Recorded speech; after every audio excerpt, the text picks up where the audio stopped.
Haleluya, Allah sungguh baik dan teramat baik. Selalu baru rahmat dan kasih setianya setiap pagi. Shalom pemirsa, selamat berjumpa kembali dalam acara program pencerahan rohani lewat pelajaran Sekolah Sabat. Kali ini kita tiba dalam episode yang ke-13 dalam triwulan ini dengan tema harga pemuritan. Sebelumnya mari kita sama-sama mengundang kehadiran Roh Allah dan kita berdoa. Bapa penuh kasih dalam kerajaan sorga, terima kasih oleh karena tuntunan Tuhan kami boleh bersama-sama mempelajari akan firman Tuhan pada sore hari ini mengenai harga pemuritan. Biarlah Tuhan boleh memberikan pencerahan pada masing-masing kami agar kami dapat mengerti harga daripada menjadi murid Kristus. Di dalam nama Yesus kami berdoa. Amin. Firman Tuhan pada saat ini kita akan baca di dalam 2 Korintus 1 ayat yang ke-7. Dan pengharapan kami akan kamu adalah teguh, karena kami tahu bahwa sama seperti kamu turut mengambil bagian dalam kesengsaraan kami, kamu juga turut mengambil bagian dalam penghiburan kami. Kesengsaraan dan penghiburan, dua hal yang saling bertolak belakang.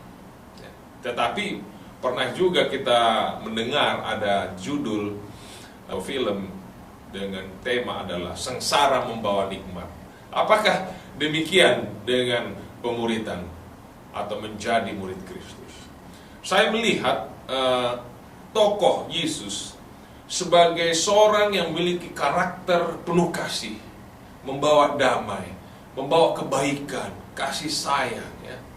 Tetapi mengapa bila mana kita perhatikan murid-murid Yesus sendiri, rata-rata sebagian besar hampir semuanya mati syahid, meninggal dengan cara yang mengerikan. Ada yang disalib, ada yang digergaji, dipancung, dipenjara dan lain sebagainya, dibuang ke Pulau Patmos.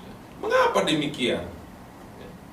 Apakah ini yang disebut sebagai harga pemuritan?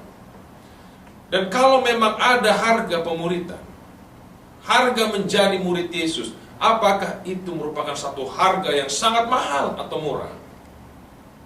Ataukah harga ini berubah-ubah dari waktu ke waktu? Apa sesungguhnya harga pemuritan yang harus dibayar oleh seseorang yang ingin mengikut Kristus? Apakah kita sebagai umat Tuhan sudah mengalami atau menyadari konsekuensi menjadi umat Tuhan? Apakah kita pernah kehilangan pekerjaan oleh karena iman kita? Atau apakah pernah kita dianiaya atau teraniaya oleh karena iman kita? Dalam 2 Timotius 3:12 dikatakan, setiap orang yang mengikut Yesus akan menderita aniaya. Ada amin? Oh, sudah barang tentu kita tidak suka mengalami penganiayaan. Ini manusiawi. Ayat ini sangat bertolak belakang dengan teologi kemakmuran yang banyak sekali disampaikan, dikhotbahkan oleh pendeta-pendeta pada saat itu, yang mengajarkan bahwa ketika seseorang menjadi murid Yesus yang setia, dia akan diberkati, memiliki mobil yang baik, rumah yang mewah, tingkap-tingkap langit terbuka, oleh karena di sanalah Tuhan mencurahkan berkat-berkat yang berkelimpahan. Dan ini sesuai dengan Yohanes 10 ayat 10 yang menyatakan bahwa Yesus datang membawa hidup dan hidup yang ada di dalam kelimpahan. Mazmur 23 katakan, umat Tuhan tidak akan kekurangan apa-apa. Oleh karena Tuhan menuntun ke padang yang berumput hijau, ke air yang tenang, kebajikan dan kemurahan belaka mengikuti umat-umat Tuhan seumur hidup mereka. Tetapi apakah sesungguhnya ini yang menjadi harga atau konsekuensi menjadi murid Tuhan? Mungkin pertanyaannya adalah, pernahkah kita benar-benar mau memikul salib kita? Karena murid tanpa salib bukanlah murid Kristus yang sejati. Dan apakah kita mengerti harga pemuritan tersebut? Ketika saudara membeli rumah atau mobil atau apa saja, seringkali ya, kalau tidak hati-hati, saudara merasa tertipu di kemudian hari. Ya, tadinya saudara berpikir murah, tetapi oleh karena dihitung-hitung, mungkin dalam bentuk cicilan, ya, setelah dijumlahkan semua dengan bunganya, wah, ternyata sangat mahal bila dibandingkan mungkin dengan penawaran-penawaran yang lain. Ya. Sehingga saudara mungkin menyesal, ya, kenapa saya harus mengambil rumah yang demikian, atau kenapa harus saya membeli mobil ini, kenapa tidak mobil yang di sana lebih murah, ya. Atau mungkin saudara mungkin dalam merencanakan untuk membeli sesuatu, saudara menunggu kapan harga itu akan turun, ya. Pada saat-saat promo atau diskon, barulah saudara membelinya. Demikian juga halnya dengan pilihan menjadi murid Yesus. Apakah kita benar-benar sudah mengetahui harga yang harus dibayar ketika seseorang mau mengikut Yesus dan menjadi murid Yesus? Karena mengikut Yesus, menjadi murid Yesus, kita harus siap mengorbankan segalanya, termasuk status, harta, bahkan mungkin nyawa kita juga. Namun bila mana dibandingkan dengan harga dan pengorbanan yang Yesus bayar, maka harga itu tidaklah terlalu murah. Karena Yesus bukan saja meninggalkan tahta di sorga, dia menjelma menjadi manusia. Bahkan dia hidup menderita, lahir di palungan. Dia hidup menjadi pelayan masyarakat, menyembuhkan orang sakit, bahkan mencuci kaki murid-muridnya. Dan akhirnya dia mati di Golgota demi manusia yang berdosa. Yesus berkata, jika ada orang yang mau mengikut aku, dia harus menyangkal dirinya, mengambil salibnya dan mengikut aku. Karena Yesus sendiri telah memberikan teladan. Dia tidak lari dari jalan salib. Di dalam pemuritan yang Yesus lakukan, ada dua metode yang dia tempuh. Metode yang pertama adalah pemuritan secara korporat, secara umum. Biasanya ini disampaikan kepada orang banyak. Meskipun diperlukan, efektivitas metode ini kurang maksimal untuk mencapai hasil yang diharapkan.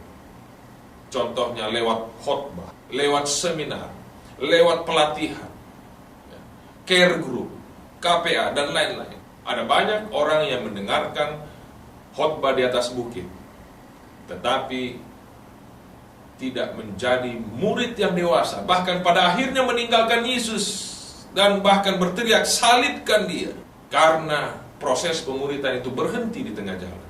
Metode pemuritan yang lebih intensif adalah metode pemuritan secara pribadi.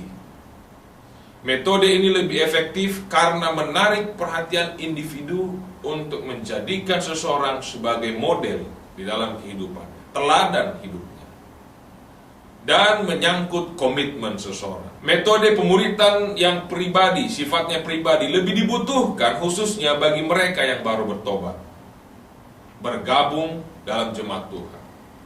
Seperti layaknya satu keluarga menyambut bayi yang baru lahir di rumah sakit, kemudian membawa pulang ke rumah. Kita katakanlah bayi ini bernama Johnny. Saudara merasa aneh, tapi saudara bayangkan, bila mana orang tua Johnny berkata, Johnny, selamat datang dalam keluarga ini. Jadikanlah ini seperti rumahmu sendiri. Di sana terletak handuk atau tempat handuk, di sana tempat lemari pakaian, di sana kulkas, di sana kamar mandi, dan ingat, tidak boleh menangis setelah jam 10 malam. Kalau ada pertanyaan, ada banyak di sini saudara-saudaramu yang akan membantu. Jangan sungkan-sungkan untuk bertanya. Saudara mungkin tertawa dan berkata, keterlaluan. Apa yang dapat dimengerti seorang bayi yang baru lahir? Tetapi inilah yang sering dialami oleh mereka yang baru saja dibaptis menjadi Kristen. Mereka menerima kebenaran tapi tidak menerima perhatian secara pribadi, kasih, apalagi simpati. Kita meluangkan waktu sekurang-kurangnya sebagai orang tua 19 tahun di dalam merawat, mendidik, membesarkan anak kita sebelum dia pergi meninggalkan kita, mungkin berkuliah di tempat yang jauh. Tetapi kita tidak rela untuk meluangkan waktu, bahkan mungkin hanya sampai 6 bulan sekalipun, untuk merawat orang-orang yang baru saja bergabung, baru bertobat, menjadi murid Kristus. Hasilnya, banyak orang yang sudah lama menjadi murid Tuhan, tetapi tidak pernah menjadi dewasa dalam kerohanian. Rasul Paulus katakan, "Aku telah disalibkan dengan Kristus, dan hidupku ini bukannya aku lagi, tetapi Kristus yang hidup dalam aku." Saudaraku yang dikasihi nama Tuhan, ingat, masuk menjadi anggota kerajaan Allah itu gratis, tetapi biaya berlangganannya itu yang mahal. Bahkan seharga nyawa kita dan seluruh yang kita miliki. Kita boleh menemukan jejak Kristus di pondok-pondok kemiskinan, di lorong-lorong di kota-kota besar, di setiap tempat di mana ada manusia yang membutuhkan pelayanan dan penghiburan. Dalam melakukan pelayanan yang Yesus lakukan saat ini, kita akan berjalan di dalam langkah-langkahnya. Saudara pemirsa, dimanapun Anda berada, kalau kita melihat mengenai iman orang kudus, komitmen kita sebagai pengikut Tuhan, apakah itu merupakan pernyataan satu kali seumur hidup, ataukah pola hidup kita setiap hari?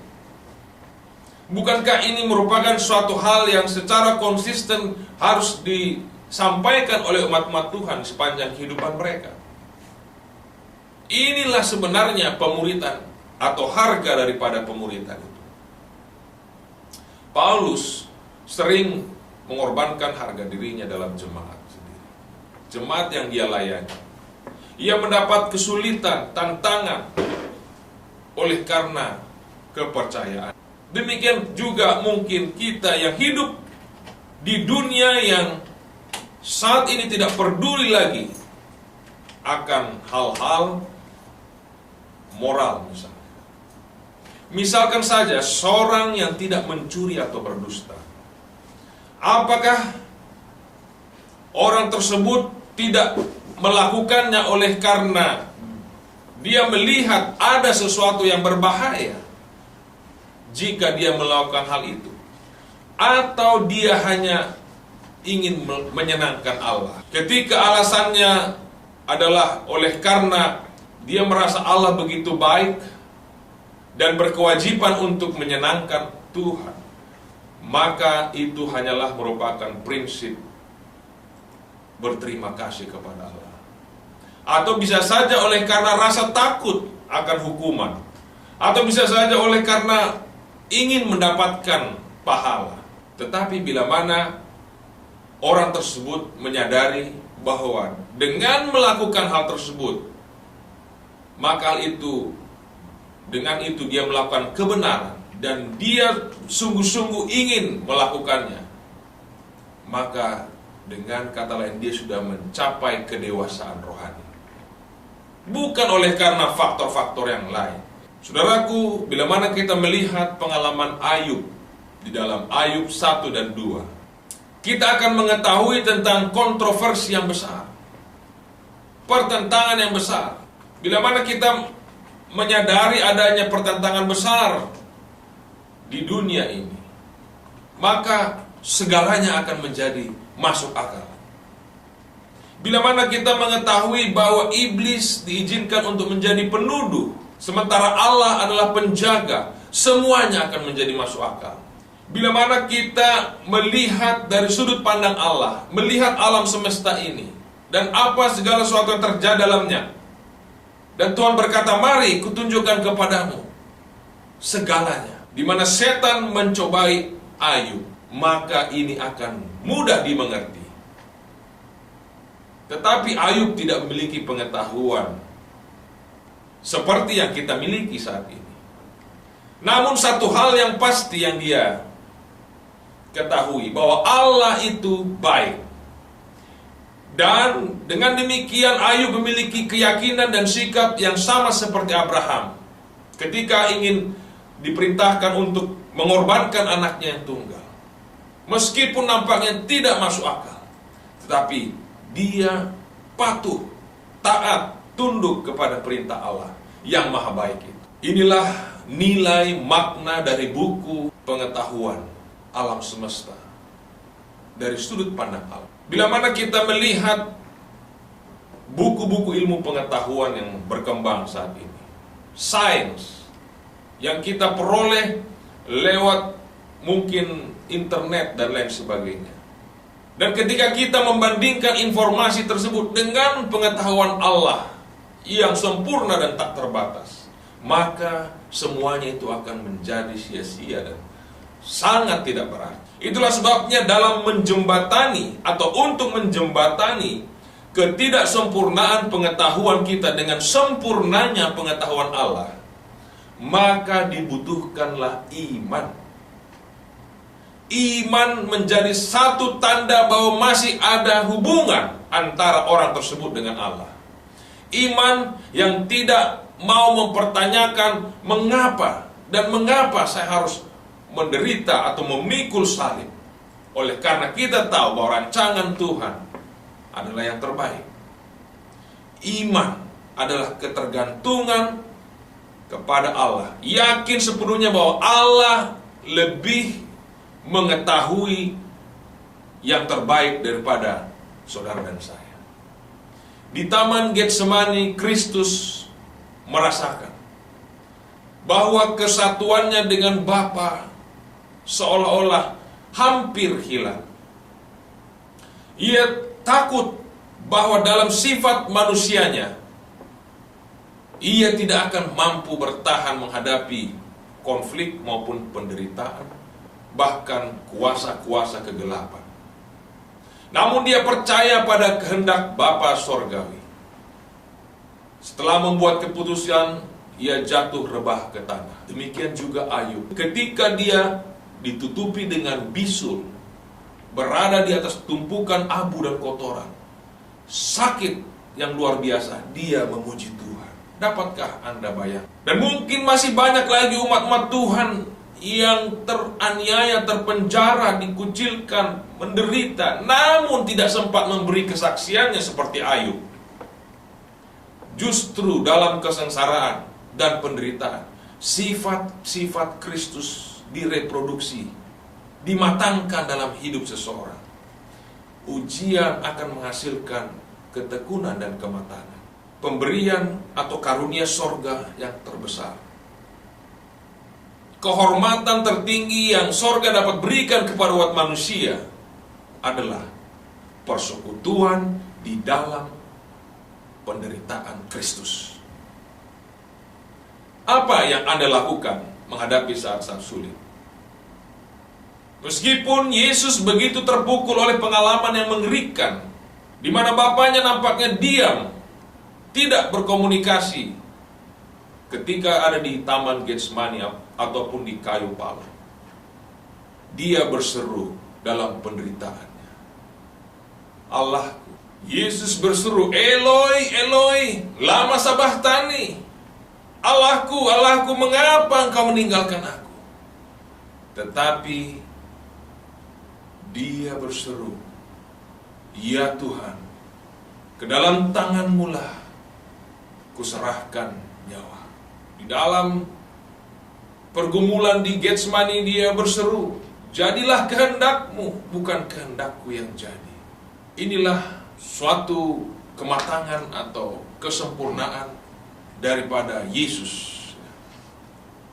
Kedewasaan iman Yesus dalam melihat seluruh pertentangan alam semesta. Demikian juga Ayub percaya kepada Allah meskipun dia mengalami musibah yang luar biasa. Coba saudara bayangkan, anak-anaknya meninggal dunia, hartanya habis seketika,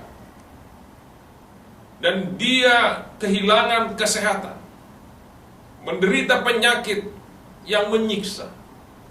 Sahabat-sahabatnya meninggalkan dia, tetapi dia tetap memuji Tuhan. Inilah kesempurnaan murid Yesus. Bukan karena kita mematuhi aturan-aturan yang mungkin banyaknya ribuan di dalam mencapai kesempurnaan, tetapi justru pada saat kita menderita dan mengalami problema, di sanalah iman kita bertumbuh. Dalam pertemuan terakhir dengan murid-muridnya, keinginan terbesar Yesus adalah supaya mereka mengasihi satu dengan yang lain. Inilah hal yang kuperintahkan kepadamu, Yesus berkata, supaya kamu mengasihi satu sama lain. Aku memberikan perintah baru kepadamu, bahwa hendaknya kamu saling mengasihi satu sama lain. Sama seperti aku telah mengasihi kamu, kamu juga harus mengasihi satu sama lain. Bagi murid-murid Yesus, perintah ini adalah perintah baru, karena mereka tidak menyukai satu sama lain. Mereka bersaing, berkompetisi satu sama lain, siapa yang terbesar. Bahkan mereka tidak siap untuk melayani satu sama lain. Yesus memerintahkan murid-muridnya untuk mengasihi satu sama lain. Dan perintah ini lebih jelas terlihat dengan terang yang baru setelah Yesus mati di kayu salib, sehingga penyangkalan dan pengorbanan diri yang disampaikan Yesus nampak dengan sempurna. Setiap jam dalam kehidupan Yesus, kasih Allah mengalir bagaikan sungai yang tak tertahankan. Dan setiap orang yang dipenuhi dengan rohnya juga akan mengasihi sama seperti dia mengasihi. Kasih adalah bukti pemuritan. Semua orang akan tahu bahwa kamu adalah murid-muridku, kata Yesus, jika kamu saling mengasihi. Ketika umat Tuhan erat bersatu, bukan oleh karena ada unsur kepentingan politik ataupun faktor-faktor lain. Ini menunjukkan suatu pengaruh yang luar biasa, melebihi pengaruh apapun di atas dunia ini. Itu menunjukkan bahwa gambar dan citra Allah sedang dipulihkan dalam diri manusia.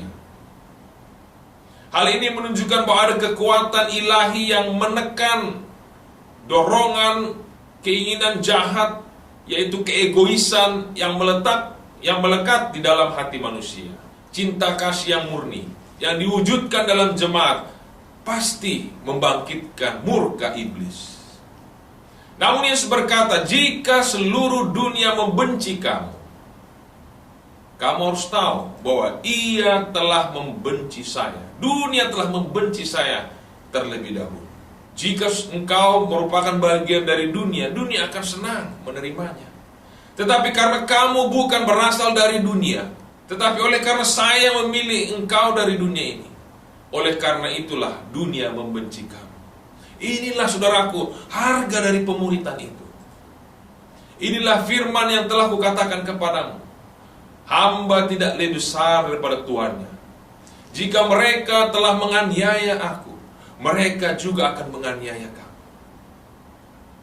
Tetapi semua ini mereka lakukan karena mereka tidak tahu Dia yang mengutus aku. Injil ini akan dibawa melalui berbagai rintangan, tantangan, bahaya, bahkan penderitaan. Jikalau seorang datang kepadaku, kata Yesus, biarlah ia menyangkal dirinya, memikul salibnya, dan mengikut aku. Juru selamat telah mengalahkan iblis di padang gurun. Kebenaran ini harus diperluaskan untuk semua bangsa, dikabarkan kepada semua kaum dan bahasa. Ketika kebajikan, simpati, kasih sayang, dan roh Kristus yang kita tinggikan Kita tahu bahwa iman kita adalah iman yang benar. Kita adalah surat-surat yang hidup yang dibaca semua orang. Keindahan sifat Kristus akan terlihat dalam kehidupan pengikut-pengikutnya. Dan kita semua mengasihi karena Allah lebih dahulu mengasihi kita. Di dalam hati setiap murid Tuhan, kasih dan cinta ilahi adalah prinsip yang menggerakkan setiap tindakan kita, yang menghaluskan setiap tabiat, yang memperindah kehidupan, perdamaian yang Kristus telah berikan kepada murid-muridnya. Dan untuk kita semua adalah damai yang lahir dari kebenaran, suatu kebenaran yang utuh, yang mempersatukan, tanpa adanya perpecahan atau roh kecemburuan, kebencian, perselisihan, tetapi damai sejahtera di dalam Kristus Yesus. Saudaraku, pemirsa dimanapun Anda berada, kita sudah mempelajari arti daripada harga dari sebuah pemuritan. Apapun konsekuensinya, bila mana seorang menjadi murid Tuhan, berada di jalan Tuhan, mengikut jejak Kristus, susah maupun senang, kita harus tetap setia, komitmen kita untuk tetap melangkah maju bersama Kristus. Itulah harga daripada pemuritan. Yesus berkata, jikalau seorang ingin mengikut aku, hendaklah ia menyangkal dirinya, memikul salibnya, dan mengikut aku. Semoga masing-masing kita boleh dikuatkan melalui firman Tuhan ini untuk dapat menjadi murid-murid Tuhan yang setia, siap membayar harga pemuritan hingga Maranatha, Tuhan datang menjemput kita. Shalom, Tuhan memberkati.